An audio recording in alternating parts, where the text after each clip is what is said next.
Hello friends, imagine the judiciary as the wise, impartial grandparent of democracy, always there to settle family squabbles with a fair hand and a stern word. In India though, this grandparent has been caught with their hand in the cookie jar a few too many times, leaving the public wondering if justice comes with a price tag. The latest eyebrow raiser involves Justice Yashwant Verma, whose residence reportedly turned up more cash than a lottery ticket price, prompting a Supreme Court inquiry as of March 22, 2025. While the details are still unfolding like a suspense novel, this isn't a stand-alone plot twist. It is part of a long-running series of judicial misadventures.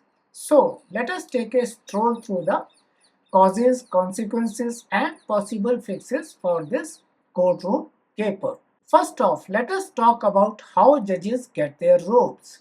In India, it is all thanks to the collegium system, a cozy club where senior judges pick the newbies. It is like a secret handshake society minus the transparency. No outsiders get a peek, which sounds great for independence until you realize it is a breeding ground for favoritism and the occasional you scratch my back, I'll appoint yours deal. Back in 2014, the National Judicial Appointment Commission or NJAC tried to crash this party with a more open guest list, but the Supreme Court shut it down faster than you can say judicial independence in 2015. Fair enough, but it left the system looking a bit too much like a family reunion. Then there is the not so subtle nudge from politicians.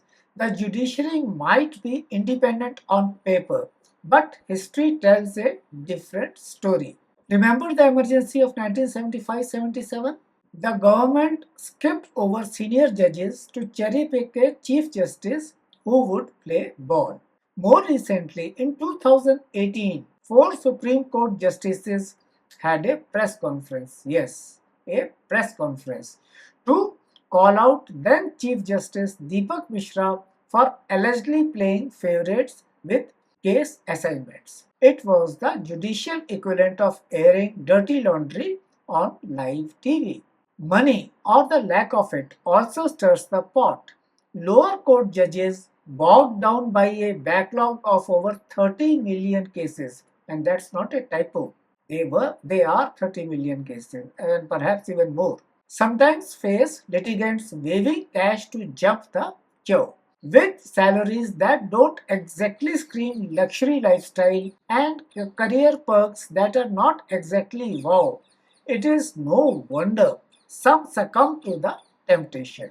And when they do slip up, the disciplinary rule book, the Judges Inquiry Act of 1968, reads like a relic. It is so strict that it is basically a paper tiger.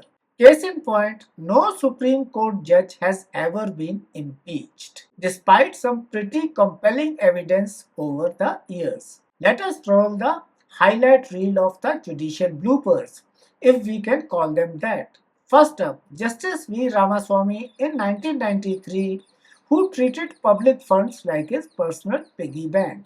The impeachment attempt had all the makings of a blockbuster, evidence galore, but Congress MPs hit the snooze button and he walked free.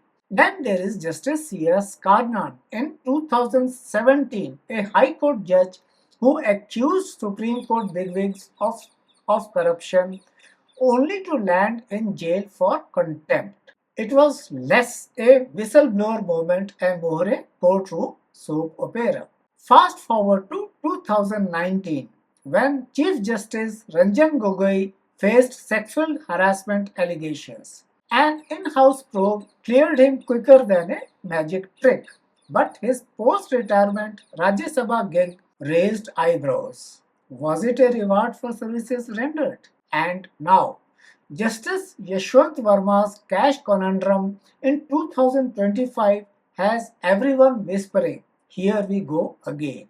The Supreme Court is stepping in to investigate, which is a start. But will it rewrite the script? Stay tuned to watch the see unfolding. When judges stumble, the ripple effects are no laughing matter. Well, almost. According to Transparency International, over 45% of Indians think the judiciary's got a corruption problem, which is why some people prefer settling scores out of court or worse, taking justice into their own hands. The case backlog doesn't help either. With millions of files gathering dust, a little cash can apparently grease the wheels, leaving regular individuals stuck in legal limbo. And let us not forget the politicians who have been known to cozy up to the bench for favorable rulings on everything from election disputes to corporate showdowns. Suddenly, the judiciary starts looking less like a referee and more like a player in the game. So, how do we get this grandparent back on the straight and narrow path? Picture a National Judicial Oversight Committee. Think of it as a neighborhood watch with judges, legal eagles, and regular citizens keeping an eye out. No political strings attached, just pure, transparent accountability. Next, let us tweak the appointment process. Bring back a version of the NJAC, but with guardrails to keep the executive's paws off. Merit over connections should be a catchword as well as the guiding principle. Whistleblowers could use some love too. Give judicial staff and lawyers a safe way to spill the tea without fear of a backlash. On the money front, how about a raise for lower court judges and some financial independence for the courts? Less temptation, more dignity.